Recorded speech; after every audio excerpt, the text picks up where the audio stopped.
1997, yeah, it should be fine. It's hard. It's hard. You know, the easiest way is to go on the flip side. Now,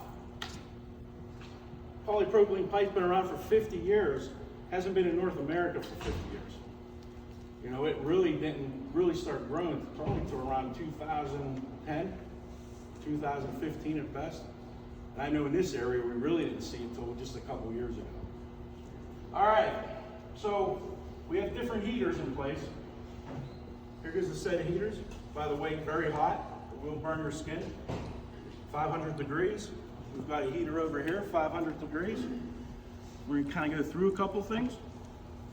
And then at the end of this, you guys want to stick around and do a couple. I've got a lot of extra. So if you're interested. All right. So, in the instruction manual, it'll tell you everything you need to know. Times, pressures, temperatures. Now, I think you all know by now I represent one particular company, so I have their instruction manual.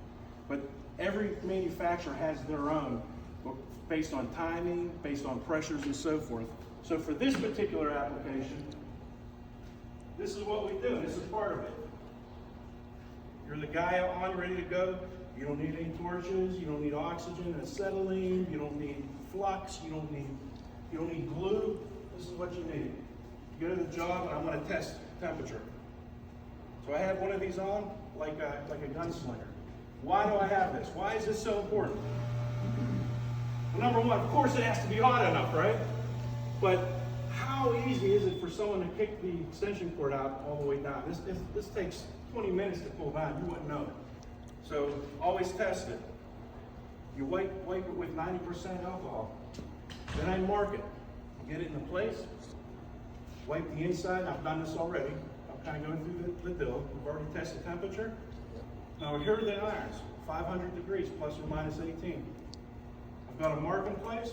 The fitting on this side. You see they don't go together, right? This goes on the inside. This goes on the out.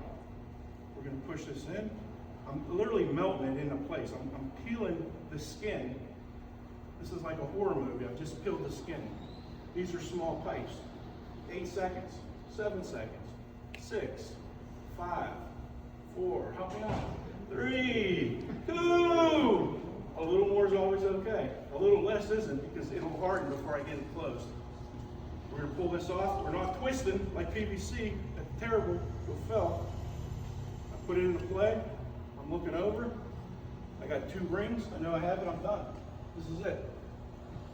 In 2 minutes, if this was my last joint in a job I did 6 months, in 2 minutes, this would pull down enough I could pressure test the whole system. You're not waiting for chemicals to seal. You're not waiting for things to, whatever they do, get out of my league.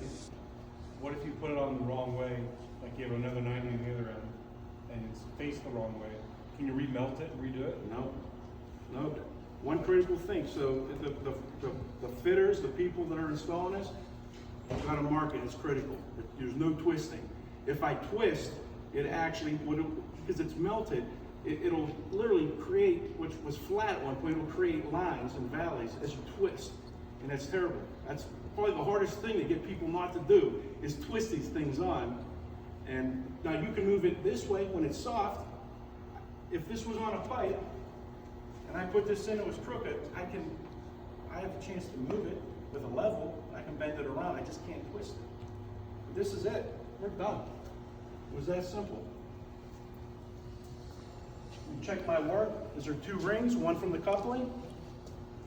Check. One from the pipe. Check. Jim did a good job, but he's not out doing work anymore. You can tell that. Hands are soft. I'm going to put this back together. That's one piece. Here's the next piece.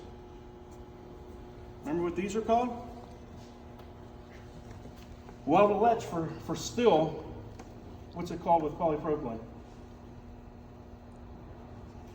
Outlet fusion. Outlet fusion outlet. So here we go. It's a little bit different.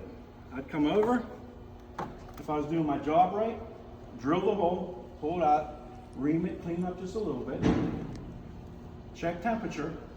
Gotta make sure nobody kicks the cord, right? All right. I've got my fitting.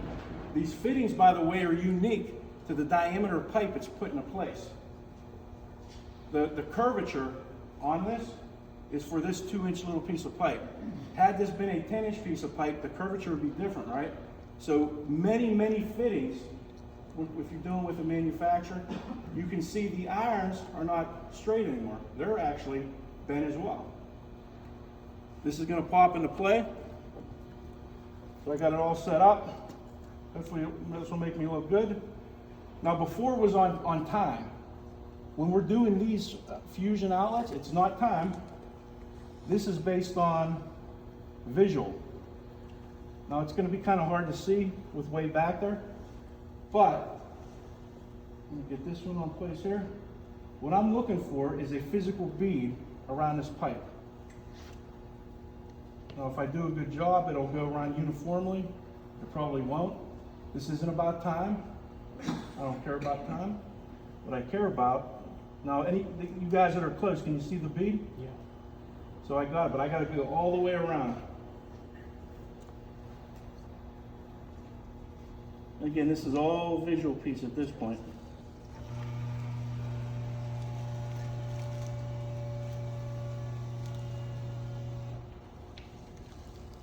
So how many seconds? We don't, no seconds. This is not time, this is visual. Pop it off, don't twist it. You see the full ring? No, I've got seconds to get this on. Boom. So in the field, will they be doing this more like in the position that you're in? They wouldn't be doing it in the ceiling, will they? Oh, yeah, a lot of times they'll do it in the ceiling. Will they? Okay. Yeah, that's why the cords are so long. Because they can pop it into place, they can plate it in, so on and so forth. So this one's done. I'd look around, I'd make sure I have a double ring. This would pass. Now, inside there, remember we saw that piece of equipment, that one with the ratchet? You could ratchet this on if you wanted to make them perfect and you wanted to level it up and not have to guess. You could put this fitting in, iron, you could ratchet it down. It just makes it a little bit easier. All right, questions? Pretty simple, right?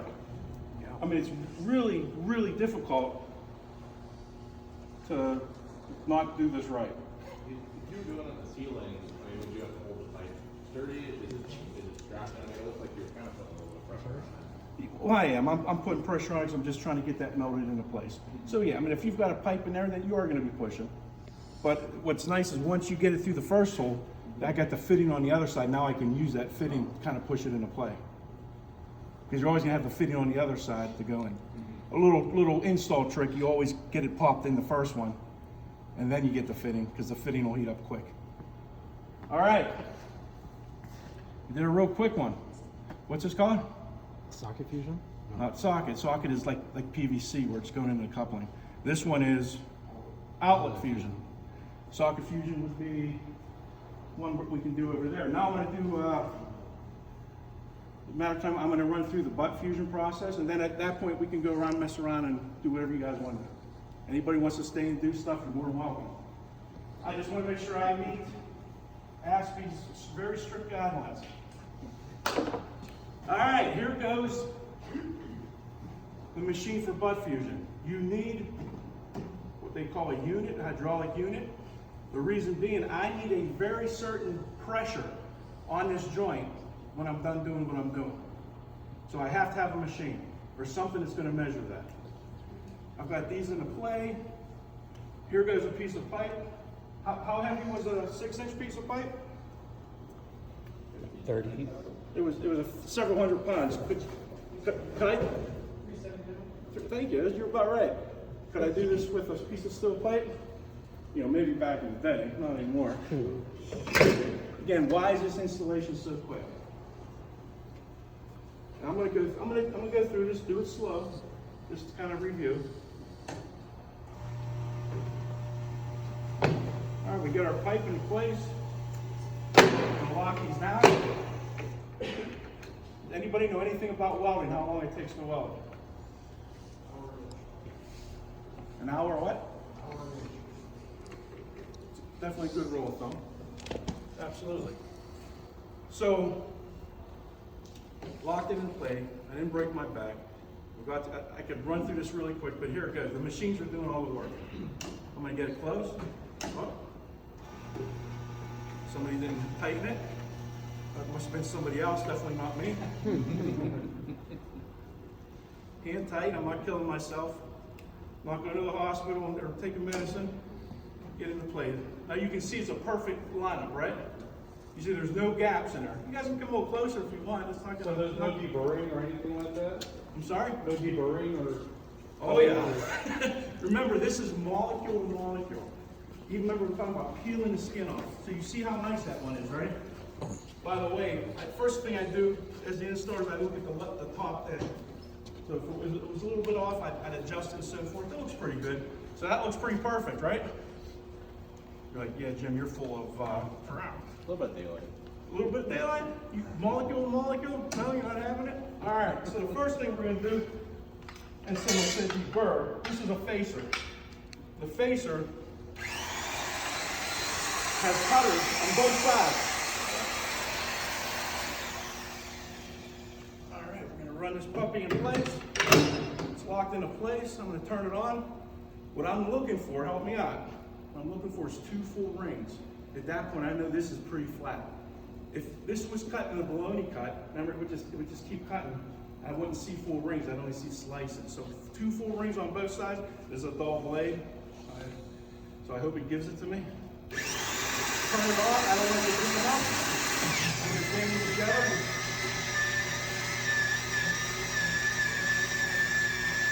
Oh, I think I got him. I always knock it off while it's running. I don't want it to stop and put a groove. I lift it up in the play. Remember, this stuff super fast in the fill. What if you have to do this up in the air and you have free drive on the ground? Yeah, so that's a really good question. First of all, Easter basket. Easter basket. If this is up in the air, this machine, this hydraulic, it actually pops up here. You'd have these 3 and you lift it up. If these were in hangers, you could clamp it down on one, slide the pipe into the hangers over, clamp this other side. This hydraulic line will go all the way down. If you're up on a lift, you and a buddy can go up and you can set it in place. And you've got this machine down, pipe in the air.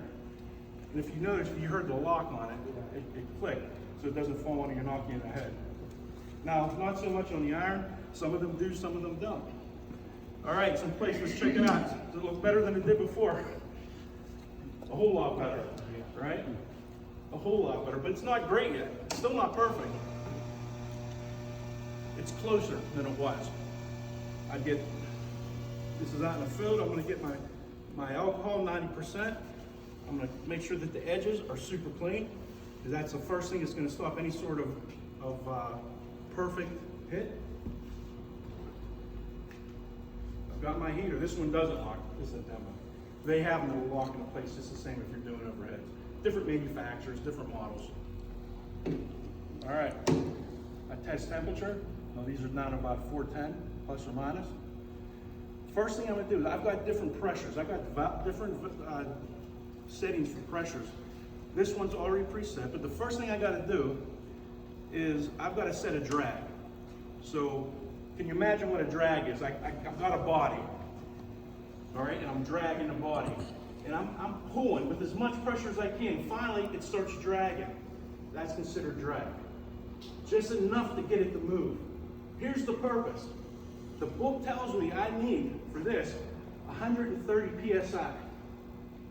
But in addition, I'm gonna have extra pressure to start to drag the body. What if this pipe was down and I'm pulling it up? What if I had 100 feet of this and I've got to drag it? I could use up that 130 immediately. So whatever pressure it is to actually get it to move, plus what the book says is fusion. Drag plus book pressure equals true fusion. So the first thing I'm going to do, I've got it in the middle, I'm going to close it. Help me out, let me know when you see it. Here we go. You see, this is an 8-man job. See it moving yet? I'm going to go real slow. I might even put a little marker. I'm looking at it. It don't have to be perfect. You're going to do this every time because it's changing. Oh, there we go. See it? All right. Did you everyone see it? It started moving? I just dragged the body. So you gotta think, remember, drag the body. All right, so now, the next step is, that was perfect. Not. We cleaned it up. They got it a lot closer, but definitely not molecule to molecule. In order to make it perfect, I've got to melt a little bit of it. So there goes a little key piece. If I need 15-foot piece, my last piece in the job, I better make it 15-foot, 1/8 inch. So I'm going to lose a 1/4 inch on each side. I'm melting a little bit of it. So where before it was close, now what I'm going to do is I'm looking for a ring. You see the ring? You guys can get close if you want. I'm visually looking for a bead. All right, once I see the bead, I know that it's melted. Now it's perfect. I'm going to change the pressure. Now I get my clock. Anyone have a clock on? Everyone have a stopwatch? We're just going to guess. I do, Jim. 130 seconds. So now this is what we call heat soaking. It's soaking in the heat. I put a timer in place. This is what we call leapfrog. And we get our second machine. And we get it over here and start working on cleaning this up. We're locking this one in, getting it ready to go. We're doing the cuts, we're pulling it in through. We might be setting up for an elbow in this point. Well, that one's working. So 2 machines, what really creates the labor savings.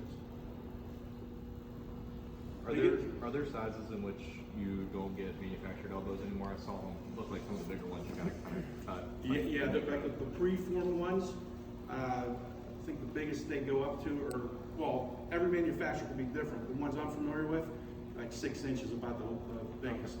And then they're gonna be segmented. And there's like tools and methods to be able to cut those correctly. Like it's in the literature to based on the size Well, to help the contractor. if you have a machine that has the capability, you can make your own segmented elbows. If not, you look in the catalog, you get the 45, you get the 60. You need something special, you just order it and they fab it. Okay. All right, so again, remember, I'm gonna call my girlfriend. Hey, what's going on? Yeah, oh wait, But again, we're not killing ourselves, right? That's the beauty of it. We're soaking heat in, so the first few inches of that are bonding into place. We've melted it down just enough, so now we've got virgin material against virgin material. How we looking, Tim? It's the longest minute, 30 seconds ever. You said 130 seconds. Yeah. Okay. Yeah. That's close enough. All right, so boom, it goes off. Remember, a little bit more is not a big deal. A little less is a problem. You're there. Okay. Drop it down. We're going to open this puppy. I'm closing it. This is it. I'm going to look to make sure nothing goes in. You see it? Boom. If there's no air gaps, I clean it with alcohol. I melted it down. Now this is locked into place. I want to look at it because I want to make sure insulation or debris, Easter basket juice doesn't go into it. And it's done. It's locked into place. Now the book will tell you, and for this particular deal right here, the book will tell you you can fully pressure test this in, I think, about 8 minutes. And they call it a special pull down point. If it's got hangers in place and there's no stress on it, in a quarter of the time I can unlock these and take it out. And I can move on to the next, but not a full pressure test for the full 8 minutes. So then once you get that, again, I'm going to start working on this one. It's locked into place. I can't pull it apart because it's still in there. So I'm not worried about jiggling it. I can start clamping these ones down and go to the next and the next. I just keep leapfrogging. And again, 6-inch pipe, an hour, an inch. Is that what you said? Yeah, so a 6-inch pipe, if we're doing stick welding, you know, in place in particular, yeah, you've definitely got a few hours. You know, if I wasn't talking and gabbing, how quickly could I have done that? And if I had 2 machines, I would double it almost instantaneously. This is why the labor is so much better. Not only because of the fusion piece, because of all the other little things, carrying it, getting it into place, the logistics of moving pipe off the truck into place or down or through hangers. It's that simple. And we're done. So what if you made a mistake, there was a piece of burr in there or something, and then we went to do a pressure test and it was leaking, how would you go back and fix that? Well, how would I go back and fix it? Well, if it's all in place, then I'd probably cut a piece here and here. And if I could move it, I'd do the same thing. If I couldn't move it very much, then I'd break down and I'd get that electrofusion. And I'd kind of slide it in and then set it, mark it, and let electrofusion for a service. That's what we're talking about.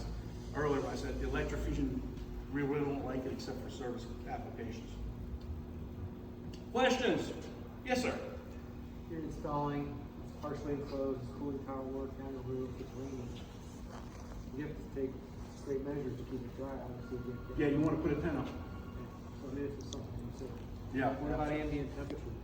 -5? Ambient temperature, there are settings in the book that below 40 degrees, the time increases, the heat soak times. Okay, so the irons self-adjust or they don't? No, iron's always the same temperature. So we have to be losing heat, obviously, if you're outside. So, example, that small half inch that I did is, I think 8 seconds. Below 40, it's 12 seconds. And if you really cold and you do 12 seconds and you barrely get it on, then move it up to 14. You got a lot of leeway there. What else? Questions? Anybody want to do a couple? Huh? Why would you want to use a socket if you have the fusion option? That's a great question. Now I owe you money. So, butt fusion. Well, I just found out coming from AHR out of Georgia yesterday. Butt fusion is really based not on the manufacturer of pipe, but the tooling manufacturers. And there's several of them. So if the tooling manufacturer says they can take somebody's pipe and do what they do, then it's blessed. All right. Before we could only butt fuse up to 4 inch, and anything below that would have to be socket. Just because it would get too small and SDRs would decrease. Now they've gone down as low as 2 inch. Now I don't know if that's for every manufacturer is gonna back that up. I can tell you for sure just one manufacturer that I'm aware of. Will let you get out of 4 at this point. And at that point they want a socket fuse. Not a 2? Well, McElroy in particular has now got machines that butt fuse down to 2 inch. But Not everything is. our guys haven't approved it yet. Maybe it's coming into play. But we're done now. So we're gonna open this up. Always the inside first so it doesn't crush it. Outside. And there we go, folks. You will see a bead. You'll see the bead on the inside as well. That bead is factored in to the flow rates that they tell you they have with us. If you didn't like that bead, if you just plain didn't like it, and you're like, I don't want nothing to do with it, they have machines that are 20 foot long, and you roll them in, and you do this, and you can peel the edge off. But of course, then you've got to really do a good job, or the installers have to be constantly cleaning that out and getting it blown out or filtering it. Questions?